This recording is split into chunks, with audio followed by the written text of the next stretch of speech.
नमस्कार दोस्तों। आज का दिन बहुत ही विशेष है, बहुत ही पवित्र है।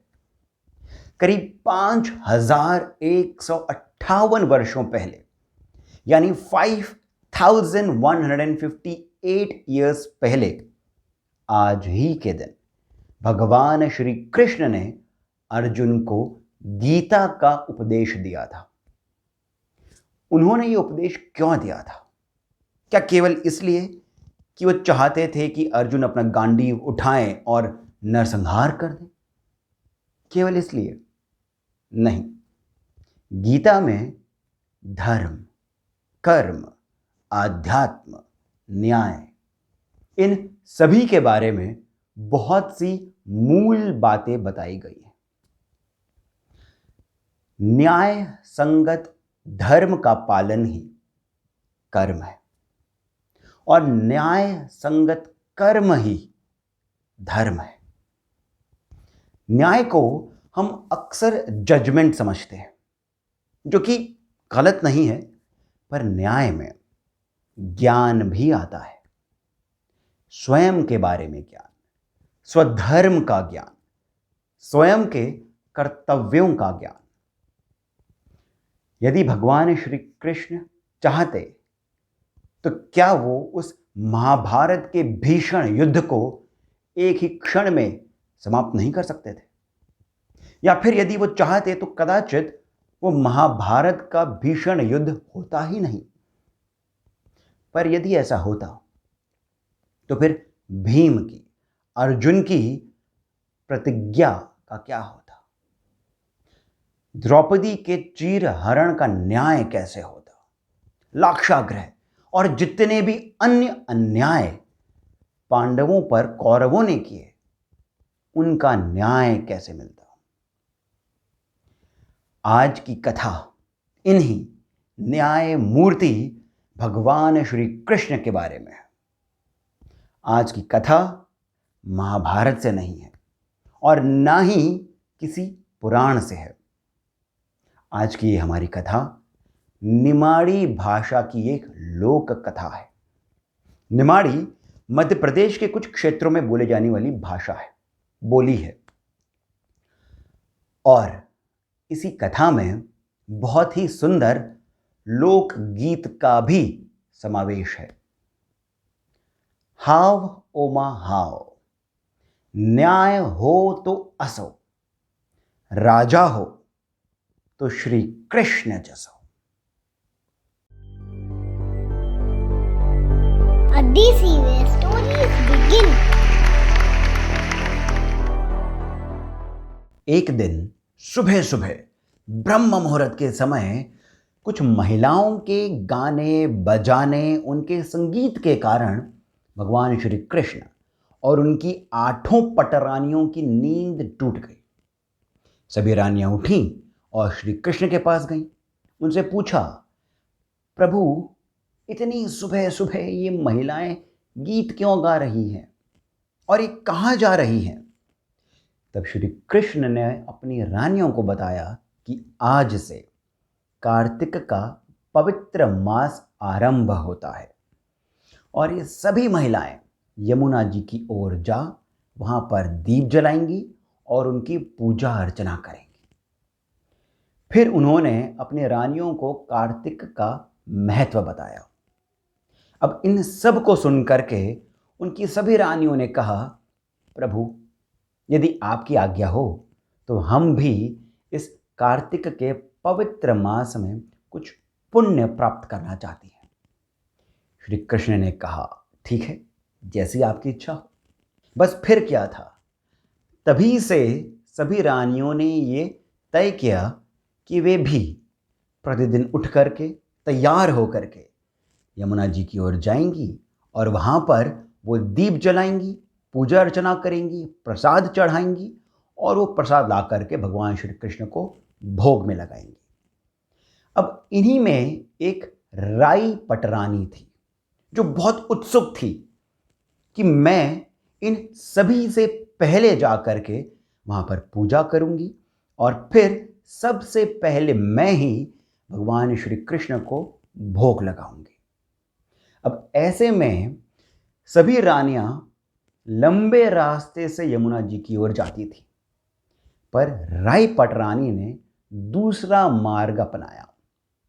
राई पटरानी बीच में से ही जो एक खेत जाता था, वहां से होते हुए, छोटे रास्ते से होते हुए वे यमुना जी जाती। वहां पर सबसे पहले वे ही पूजा करती और फिर सबसे पहले ला करके भोग भगवान श्री कृष्ण को चढ़ाती। अब यहीं पर ही इस लोक कथा का एक लोक गीत आता है। हाव ओ माय हाव, असो नी करणु, सीधो रास्तो चलणु। शिक्षाप्रद बात है कि छोटा रास्ता मत लीजिए, जो सीधा रास्ता है वहीं पर चलिए। पर यह रानी रोज प्रतिदिन उसी खेत से होकर के, छोटे रास्ते से होकर के यमुना जी जाती। अब जब कार्तिक मास का अंतिम दिन आया, तब ये सभी रानियां यमुना जी के तट पर पहुंची। वहां पर अपनी अपनी लाई हुई भेंटों को वे यमुना जी को देने लगी। यमुना जी भी अपने हाथ बढ़ा करके उन सभी की भेंटों को स्वीकार कर रही थी। अब बारी आई राई पटरानी की। तो राई पटरानी ने जैसे ही अपने हाथ भेंट देने के लिए आगे बढ़ाए, यमुना जी ने अपने हाथ खींच लिए। राई पटरानी ने फिर से हाथ बढ़ाए, तो यमुना जी ने फिर से अपने हाथ खींच लिए। ये देख करके अन्य सभी रानियां हैरान हो गई। उन्होंने यमुना जी से पूछा, देवी, आप राई पटरानी की दी हुई भेंट को स्वीकार क्यों नहीं कर रही हैं? तब यमुना जी ने बताया कि राई पटरानी पर चोरी का आरोप है। ये जिस खेत से होते हुए इस तट तक पहुंचती हैं, वो खेत तिली का है और उसी खेत का, तिली का एक डोडा होता है। जैसे कुछ पौधों के जो फूल होते हैं, जिनमें बीज होते हैं या फिर फल होते हैं, जैसे इलायची, तो इलायची के अंदर इलायची के दाने होते हैं, वैसे ही तिली का डोडा होता है। तो यमुना जी ने बताया कि राई पटरानी जिस खेत से होते हुए यहाँ पर आती हैं, वो तिली का खेत है और उसी तिली का एक डोडा इनके घाघरे पर अटक गया और ये उस ही को लेकर के फिर से महल पहुंच गई। इन्होंने उस खेत के स्वामी से, उस किसान से ना ही तो इस बात की आज्ञा ली और ना ही उसे इस बारे में बताया, और इसी कारण इन पर चोरी का आरोप है। जब ये सभी रानियां महल पहुंची, तो उन्होंने श्री कृष्ण को सब कुछ बताया। श्री कृष्ण मुस्कुराए। उन्होंने कहा, ठीक है, अब न्याय किया जाएगा। उन्होंने उस खेत के स्वामी को, उस किसान को महल में आने की आज्ञा दी। अब जब किसान ने यह सुना कि श्री कृष्ण स्वयं मुझे बुला रहे हैं, तो थोड़ा सा घबरा गया। उसने अपनी पत्नी को बताया। पत्नी ने कहा, आप घबराइए नहीं, श्री कृष्ण ने बुलाया है, चलते हैं, देखते हैं क्या बात है, इसमें घबराने वाली तो कोई बात है नहीं। तो वे दोनों पति पत्नी, वे किसान और उस किसान की पत्नी महल में पहुंचे। श्री कृष्ण ने कहा, हमारी रानी पर आपके खेत के तिली के डोडे के चोरी का आरोप है। यह सुनकर के किसान ने कहा, प्रभु, ऐसा तो मुझे नहीं लगता, मुझे नहीं ज्ञात है कि मेरे खेत से कुछ चोरी हुआ है। तब श्री कृष्ण ने कहा, ऐसा ही हुआ है, स्वयं यमुना जी ने यह बात कही है, तो अब न्याय होगा। और दोस्तों, देखिए श्री कृष्ण का न्याय। जिसके साथ में अन्याय हुआ है, श्री कृष्ण ने उससे क्या कहा? श्री कृष्ण ने कहा, चूंकि आरोप हमारी ही रानी पर लगा है, तो इस आरोप का जो दंड है वो मैं नहीं दे सकता। दंड तो तुम्हें ही बताना होगा कि पटरानी को क्या करना चाहिए। तुम ही ये तय करो कि रानी को क्या दंड दिया जाए। वो जो किसान था उसने अपनी पत्नी से कुछ वार्तालाप करी। किसान की पत्नी चतुर थी। उसने अपने पति को कान में कुछ कुछ फुसफुसाया। किसान थोड़ा सा मुस्कुराया। उसने श्री कृष्ण से कहा, प्रभु यदि ऐसा है तो फिर उसी तिली के डोरे को फोड़ा जाए, उसे खोला जाए और उसमें जितने दाने होंगे उतने वर्षों के लिए राई पटरानी को हमारे घर में रहना होगा और हमारे बच्चों की देखभाल करनी होगी। अब दोस्तों देखा जाए तो बात तो कुछ है ही नहीं। ये तो अनजाने में हुई एक निर्दोष सी भूल है, परंतु चोरी तो हुई है। तो श्री कृष्ण ने कहा, ठीक है, यदि ऐसा ही तुम चाहते हो तो ऐसा ही होगा। और जो राई पटरानी थी वो भी तो श्री कृष्ण की रानी थी। उन्होंने भी सहज इस बात को स्वीकार कर लिया। जो किसान था वो श्री कृष्ण का भक्त था।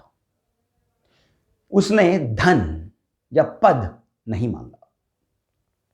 वो ये जानता था कि धन और पद तो कुछ ही समय के लिए हैं, परंतु यदि श्री कृष्ण की ही पटरानी हमारे घर में रहेगी तो प्रतिदिन श्री कृष्ण हमें याद करते रहेंगे।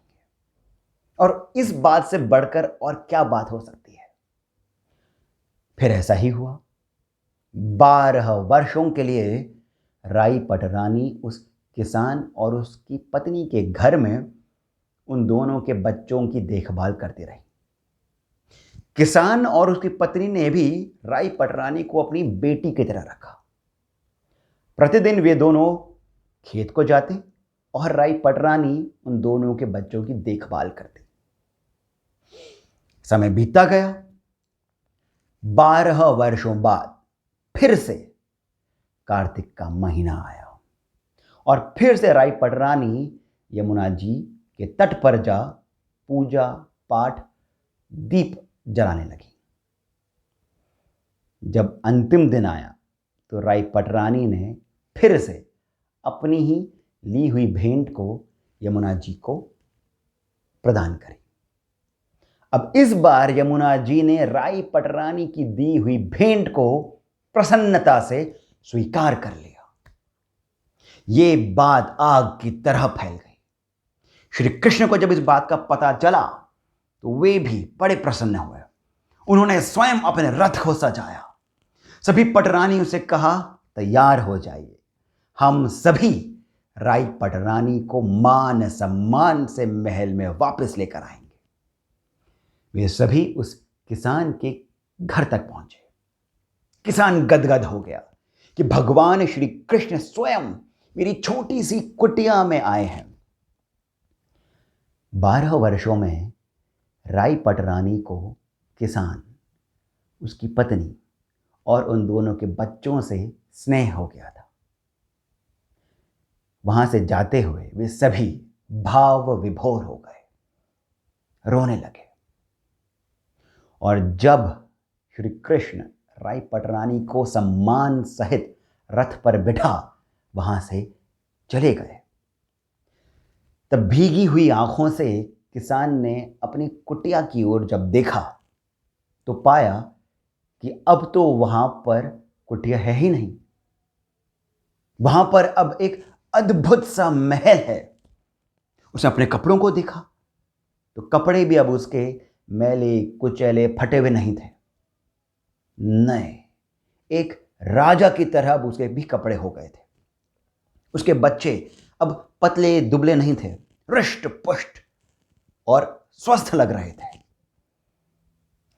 ये देख करके किसान ने अपनी पत्नी से कहा, प्रभु का न्याय अपरंपार है, प्रभु की कृपा अपरंपार है। और तब इसी लोक कथा में एक सुंदर सा लोक गीत आता है। वो कुछ ऐसा है, how oh my how. Shri Krishna तो जानता था कि रायनी कोई गलती नहीं हाई, पण ई शिक्षा सबका लेण कि कदी भी बड़ो आदमी छोटे ख नुकसान नहीं पहुंचाओ। अर्थात श्री कृष्ण तो जानते थे कि राई पटरानी की कोई गलती नहीं है, पर यह शिक्षा सभी के लिए थी कि यदि आप बड़े हैं, यदि आप सामर्थ्यवान हैं, तो अनजाने में भी, भूलवश भी अपने से छोटों पर कोई अन्याय नहीं होना चाहिए। यही श्री कृष्ण का न्याय था। दोस्तों, श्री राम तो राजा बनने वाले थे, वे तो अवतार थे। उन्हीं के पिता दशरथ जी ने स्वयं उनसे कहा था कि राम तो मेरी बात को ठुकरा दो, इन वचनों का भार तो मुझ पर है, तुम इन्हें स्वीकार मत करो। पर राम ने अपने कर्तव्य का पालन किया। वे राजा होते हुए भी वनवासी की तरह 14 वर्षों तक जगह जगह घूमे, केवल ये बताने के लिए कि यदि आप सामर्थ्यवान हैं तो अपने कर्तव्य को निभाएं, अपने से छोटों को न्याय दिलाएं। श्री कृष्ण द्वारकाधीश होते हुए भी अर्जुन के सारथी बने, इसका भी यही भाव था। तो दोस्तों, इस कहानी का सार तो यही है, हाउ ओ माय हाउ। न्याय हो तो असो, राजा हो तो श्री कृष्ण जसो। धन्यवाद। A DC where stories begin.